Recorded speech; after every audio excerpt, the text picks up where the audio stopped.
Yo, YouTube, what's going on? Trey back again, y'all, another video. Hope y'all having a very great day. Hope y'all having a very great week also. My day is going absolutely stupendous. Big shout out to all the channel members and subscribers of the Trey King Show family. And much love to each and every last one of you all. And you all, we have a story out of Alabama by way of Decatur. And big shout out to everybody in the great state of Alabama. Everybody inside the great city of Decatur. Now, before I start this story, I want to send a special condolence out to the victim, Steve Perkins, and also to his family, because it's very sad what happened to this man. A very sad and tragic situation, and the nerve of the Alabama Decatur Police Department to sit up here and try to cover it up. Yes, we're going to start it off just like that. And as I break it down, you all will understand why I just made the statement I just made. Now, also, before I start the story, I want to send a special thank you out to my channel members and also to my subscribers for sending me the story. And also, keep these stories coming. Now, I want you all to put on your thinking cap today. I don't want you all to take my word. I don't want you all to take another blogger word. Hell, I don't even want you all to take the news word. One thing I want you all to do is use what we call your spirit of discernment. Use your spirit of discernment and take the video word. You know what I'm saying? Forget what I got to say. Forget what the chief of police, Todd Pinion, have to say. And most of all, forget what everybody else have to say. I want you to make your own judgment, your own assessment. As you all have already seen one of the main videos, yes, that was taken off a Ring doorbell camera. And thank you to the family of Steve Perkins for making sure that these video footages get released to the public, since Todd Pinion, the chief of police, and also the Alabama law enforcement agency, since they are taking so long to release the video footage. Thank you to the family for making sure this footage got released. Now, as you all have seen this footage and heard about the story, especially from our people in Alabama, it's a very sad and tragic situation. But to all my people everywhere else in the world who did not hear about the story yet, let me give you a little backdrop, number one, on the victim. Yes, and I'm calling him a victim for a reason, because clearly he is a victim. Steve Perkins was a 39-year-old man who was married with 2 children. And his youngest child, I think, is a 7-year-old boy. And also, from what I hear, he owned a finance company. He was a business owner. So let's take all of that into consideration. Now, the media wants you to believe that Steve Perkins was getting his vehicle towed and that he allegedly, yes, he allegedly threatened a tow truck driver with a gun and basically told the tow truck driver that he would cause some harm if he tried to tow his truck, which was a lie, clear as day. Now, also, you got to ask yourself this right here. What kind of person who's a businessman, have a finance company? I mean, do that sound like a person that would be in debt? And also ask yourself this, do that sound like a person that will be getting their vehicle repossessed if you own a company? Now, I know true enough that America, we are in crisis right now. Our economy is doing very bad. And also, people are losing their homes and vehicles left and right. But that is not the case in this story right here. Now, what's really more upsetting about this whole damn story is the fact that, number one, if the tow truck driver is telling the truth, which we have no proof of that, but just say if the tow truck driver was telling the truth and he contacted the police and he told the police that Steve Perkins was threatening him with a gun, why didn't the police approach Steve Perkins with the tow truck driver? Or why didn't the police come to Steve Perkins' door and demand to speak with him about this alleged incident, if that's what really happened? Now, think about this right here. When was the last time, or whenever do police get involved with civil matters for his tow truck driving? Now, I understand that you may have a tow truck driver get into it with a homeowner or a vehicle owner, and you have to call the police out there if somebody get hurt or whatnot, or even threatened. But like I said, does it make sense for them to sit up here and tell the public that this tow truck driver was threatened? But at the same time, as you all see in the beginning of the video, you see the police with their lights off.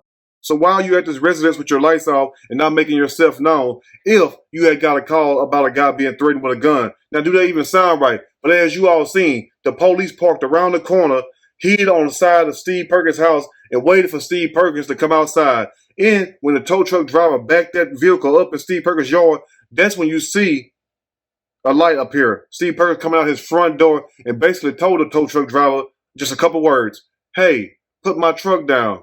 That's all he said. And next thing you know, the police yell out, hey, hey, hey. Within 1 second of Steve Perkins saying that, they shot Steve Perkins down at least 18 times. And then had the nerve want to tell the man, as he's laying there dying, to drop the gun. And the reason why they say drop the gun is because they are trained to say that. I have people in my family that are in law enforcement. So trust me, I am not going to sit up here and lie to you all and make something up. They say that so it will hold up in court and say, well, look, well, my client was in fear of his life. Look at him on video telling the suspect to drop the gun. You get what I'm saying? So evidently, it was no gun found because Steve Perkins had a flashlight, but that's the reason why you heard in the video the police say drop the gun. Now, that's a damn shame right there. And if that's not enough to add insult to injury, you kill a man in his own front yard, and then we hear all kinds of excuses coming from the chief of police and also different media outlets wanting you all to believe that his vehicle was getting repossessed and that he got sideways with the tow truck driver, and that what led to this whole incident, which that is not clearly what took place because even the family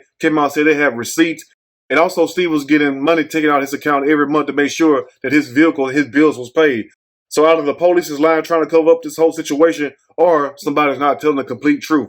But anyway, we're going to break the rest down as I read a snippet from this story. We're going to read a quick snippet from this story, and I am going to give my opinion. All of it.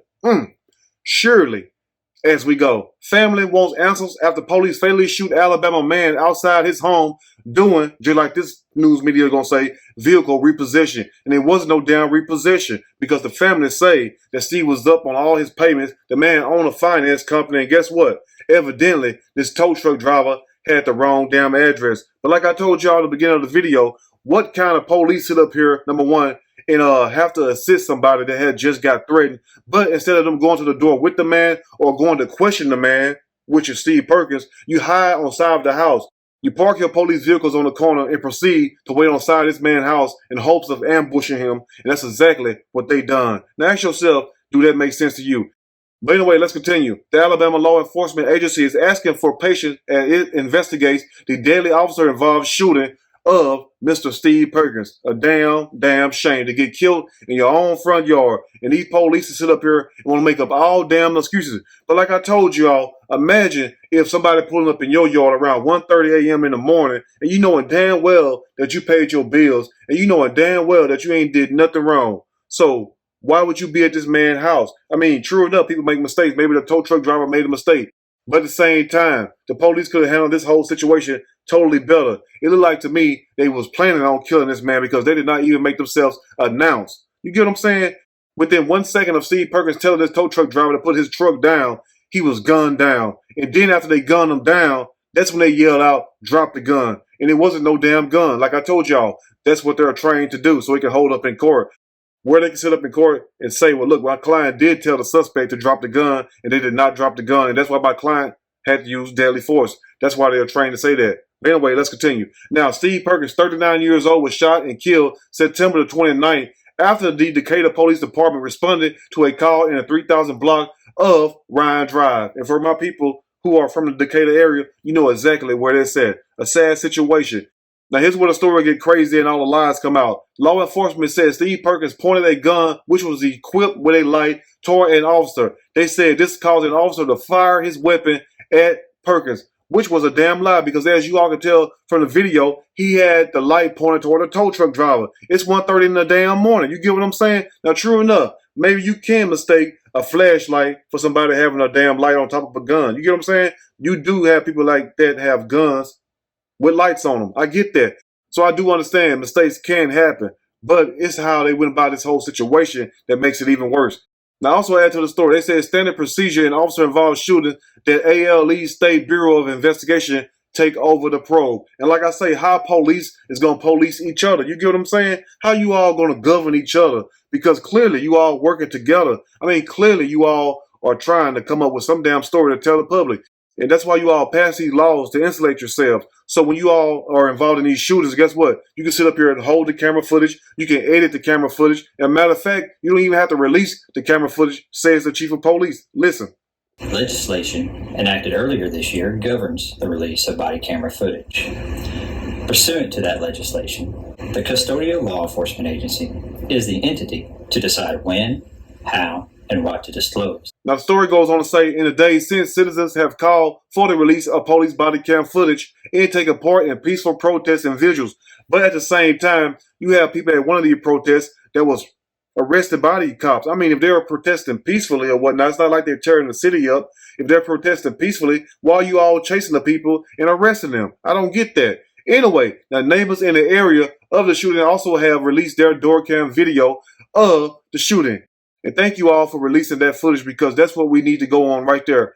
Because number one, they already made it clear that they don't have to release the footage. And they also made it clear that they can edit the footage. And they also made it clear they can show the public what part of the footage they want to show them. So why bother to even go through all this whole ordeal if you all going to release what you want to release? You get what I'm saying? And that's why I say, how in the hell does it look for ALEA, Alabama Law Enforcement Agency, to do the investigation when you all can clearly sit up here and tamper with the evidence? Now let's go and close up, because that made somebody mad. Now, the Alabama Department of Forensic Science is conducting an autopsy of Perkins, which ALEA said has not been completed as of Friday. Now, what's even more appalling about this whole situation, number one, when Steve Perkins was shot and killed, they did not even let the family view the body at the hospital.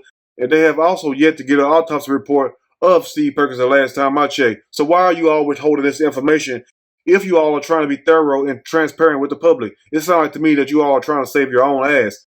Now let's close up. In Friday news release, ALEA asked for patience doing a very thorough and methodical investigation. You damn right it's methodical. They're thinking of a way to try to get about this whole damn situation. But like I told y'all in the beginning of the video, don't take my word. You get what I'm saying? Don't take nobody's word. Use your own eyes, use your own spirit of discernment, and ask yourself if this proper procedure techniques. Because clearly, when I show my people this, they're like, hell no. Like, number one, like I told y'all, the main point is this right here. If this tow truck driver got threatened by Steve Perkins, why didn't they approach Steve Perkins at his front door? Why did they not make themselves announced? Why did you all not come up there with your lights on and everything else like you do everybody else? Why would you all drive around the corner with your lights off, go up on the side of this man's house and wait to ambush him when he come outside of his home? You get what I'm saying? He wasn't outside of his home no more than 1 or 2 seconds when he only told the tow truck driver to do what? Hey, put my truck down. And that was it. It wasn't like Steve Perkins brandished a weapon at the tow truck driver. It wasn't like he made a verbal threat, because clearly, guess what? The audio would have captured that whole incident. So either, number one, the police are seeing guns or making up lies, or they think we crazy as hell to believe that, number one, he was getting his vehicle repossessed, and also that he threatened the man with a gun. Because if he threatened the man, why did you all not arrest him? Why did you all not question him? How do you sit up here and ambush a man if he threatened somebody? So I want you all to answer this for me today. After reviewing this video and hearing what I had to say, do you all think this is proper police procedure to sit up here and ambush somebody if you all had got a call allegedly that somebody had got threatened with a gun? What type of policing is this? That's what I want to know right there. And number one, to the family of Steve Perkins, once again, I am sorry for your loss. To his wife and his 2 children, because it's very sad and tragic what happened to this man. And if they can gun this man down in his front yard and he don't even have a weapon, they can do that to any one of us. So we all need to be very concerned and stay vigilant. We need to speak up every time things like this happen, because guess what? They're going to find a way to get themselves out of trouble. But at the same time, let me or you do something and watch how fast we be in trouble for a long time. Anyway, we need to hold these people accountable. If you're going to be a police officer, you need to be a damn right one. If you're going to be a bad one, you need to be in prison where the rest of the criminals at. But anyway, you all let me know what you think about the story. If there's anything I may have missed or misinformed, which is not my true intent, please let me know in the comment section, or you can email me and we can talk about it more there. If you like the video, push that like button. If you like the video, subscribe to the channel and become a channel member. Also, share the video with your family and friends. Till next time, you all stay blessed. And I will see y'all soon on the next Trey King Show. And guess what? I'm out.